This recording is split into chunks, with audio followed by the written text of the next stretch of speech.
Greetings kind of gentle viewer, welcome along to my very first gig review. This is something I've been meaning to do for a while now, but for whatever reason I never actually did so until this very video. When this was announced in June, if I recall correctly, the Queens of the Stone Age were coming to Ireland, I leapt at the chance to see them play live, in the O2 no less, which just so happens to be the biggest indoor venue in Ireland, making it the biggest headlining slot to date for Josh Homme and his evolving cast of rock and roll badasses. This night got off to an unexpected start. Prior to heading to the gig, I decided to descend upon my favourite watering hole for a quick pint, or three to be accurate. That's not the part that's unexpected. What the unexpected part was that I met two people there who just so happened to be heading to the gig, and when we got to the venue they ponied up the dough for the taxi journey to the venue. If by some small chance those two awesome individuals happened to stumble upon this, once again I want to say thanks a bunch for paying the entire fare. It was a really nice thing that you did for me and you didn't need to.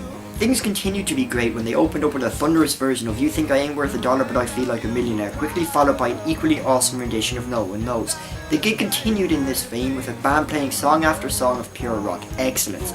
At around the time they broke into Calaposia, I hope I'm pronouncing that right, the nicotine cravings needed to be satisfied, so that's precisely what I did. And when I was out there, two gentlemen approached me and asked me if I may have a cigarette of mine. I politely declined their request. Then they started to badger me over and over and over again, asked me for a damn cigarette. I said no each time.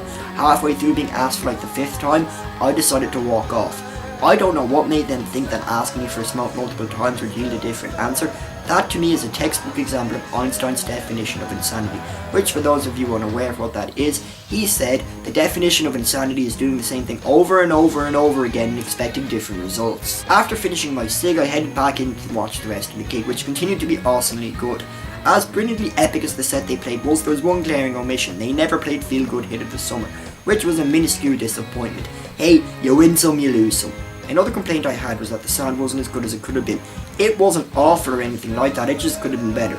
Maybe I'm just picking nits with this. But what couldn't have been better was Josh's interaction with the crowd, which included a story involving a fan and the consumption of McDonald's. It was funny. The gig was pretty damn good. Actually, pretty damn good doesn't cover it. It was epic. Easily the concert of the year. Queens of the Stone Age well and truly rocked the O2.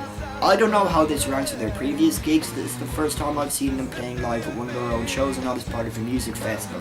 But if this is any indication, then I will be seeing them live the next time they come here.